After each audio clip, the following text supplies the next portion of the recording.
అందరికీ నమస్తే.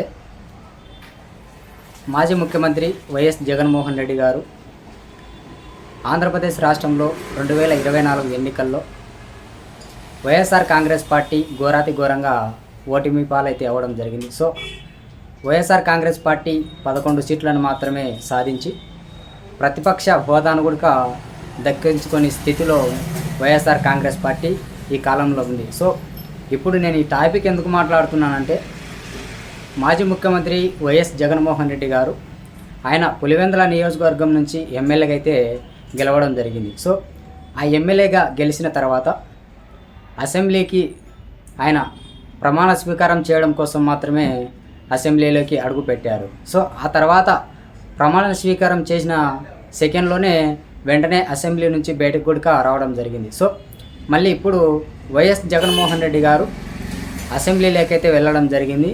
సో అసెంబ్లీకి వెళ్ళిన తర్వాత అసెంబ్లీలో ఆయనకు ప్రతిపక్ష హోదా కూడా ఇవ్వలేని స్థితి కనిపిస్తుంది అక్కడ.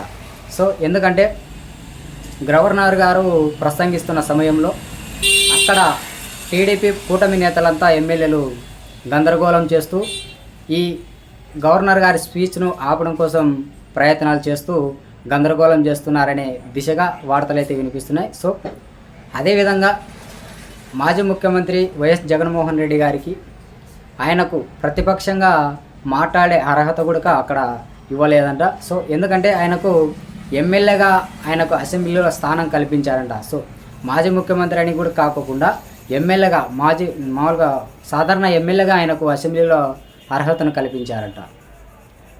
అదంతా చూస్తూ ఉంటే అసెంబ్లీలో ప్రతిపక్షంగా గలం విప్పే వైఎస్ఆర్ కాంగ్రెస్ పార్టీకి సంబంధించి గలం విప్పే సూచనలు అయితే కనిపించలేదు. సో మాజీ ముఖ్యమంత్రి వైఎస్ జగన్మోహన్ రెడ్డి గారు ప్రతిపక్షంగా మాట్లాడే అర్హత కల్పించకపోవడంతో ఆయన అసెంబ్లీ నుంచి బయటకు కూడా వచ్చారని వార్తలు వినిపిస్తున్నాయి. సో ఏది ఏమైనప్పటికీ మాజీ ముఖ్యమంత్రి వైఎస్ జగన్మోహన్ రెడ్డి గారు రెండోసారి అయితే అసెంబ్లీలోకి అడుగు పెట్టారు.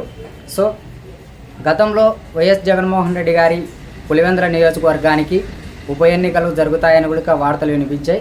సో దానికి కారణాలు కూడా ఈ వైఎస్ జగన్మోహన్ రెడ్డి గారు గెలిచిన కాలం నుంచి ఇప్పటి వరకు అసెంబ్లీకి వెళ్ళకపోవడమే కారణమని, సో అలాగే ఆయన అసెంబ్లీకి సంబంధించి సెలవులు కూడా ప్రకటించకపోవడంతో అక్కడ ఉప ఎన్నికలు జరుగుతాయని వార్తలు వినిపించాయి. సో ఏది ఏమైనప్పటికీ మొట్టమొదటిసారిగా వైఎస్ జగన్మోహన్ రెడ్డి గారు అసెంబ్లీలోకి అడుగు పెట్టారు ప్రతిపక్షంగా.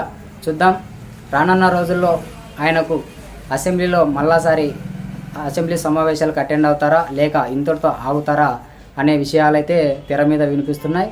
సో మీరు ఇలాంటి విషయాలను తెలుసుకోవడానికి మీరు మన ఛానల్ను సబ్స్క్రైబ్ చేసుకోండి. థ్యాంక్ యూ, ధన్యవాదాలు.